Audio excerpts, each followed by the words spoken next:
निर्मित हुआ उसमें कोई शूल नहीं है, उसमें कोई कांटे नहीं है। पार्वती के द्वारा जो निर्मित हुआ बेलपत्री का पौधा, उसमें कांटे हैं। और पार्वती के मिलन से भी जो उत्पन्न हुआ है शंकर के साथ में, उसमें भी कांटे हैं।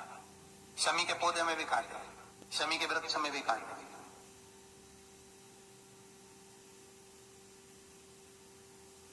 तो पार्वती जी स्कंद पुराण में प्रश्न कर रही हैं भोलेनाथ जी से कि प्रभु मुझे ये बताओ कि आपके द्वारा जो निर्मित हुआ उसमें शूलता नहीं है, और मेरे द्वारा जो निर्मित हुआ उसमें शूल क्यों आया, उसमें कांटा क्यों आया। थोड़ा सा माताओं, मेरी जीजियों, आपको थोड़ा बुरा तो लगेगा इस प्रसंग को सुनकर, पर लग जाए, पर आज कथा निकली है तो सुन है कि शिवजी जिस रुद्राक्ष को उत्पन्न कर रहे हैं उसमें शूलता नहीं है, पर पार्वती जी जो संग में मिली हैं उसमें भी शूलता है, और पार्वती के द्वारा जो प्रकट हुआ बेलपत्र उसमें भी शूलता है।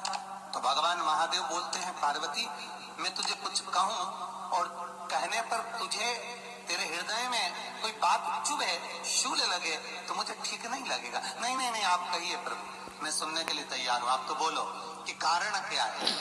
भगवान कहते हैं, पार्वती बस अंतर इतना है, नारी का जो स्वभाव होता है, स्त्री का जो स्वभाव होता है, उसके हृदय में छोटी छोटी बात के शूल बहुत होते हैं।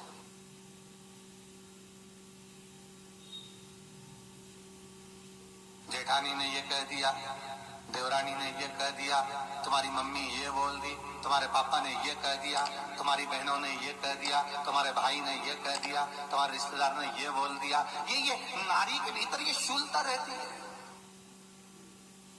तो पार्वती जी बोली कि जितना तप आपने करा उतना तप मैंने करा, और जितनी साधना आपने करी उतनी साधना मैंने करी, और जितना आराधना दिल से आपने करी उतनी आराधना दिल से मैंने करी, फिर इसमें शूलता कहां से आ गई। भगवान शिव बोले, बस पार्वती बात इतनी सी है कि जब मैं आराधना करने बैठता हूं तो मेरी दृष्टि में सम्मुख में कुछ नहीं होता।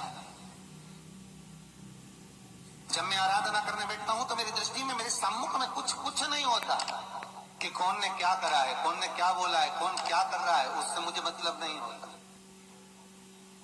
उससे मुझे कोई मतलब नहीं। पर पार्वती जब तू आराधना करने भी बैठती है ना, तो तेरी चित्त वृत्ति में कहीं ना कहीं किसी ना किसी रूप में कोई शूल आ ही जाता है।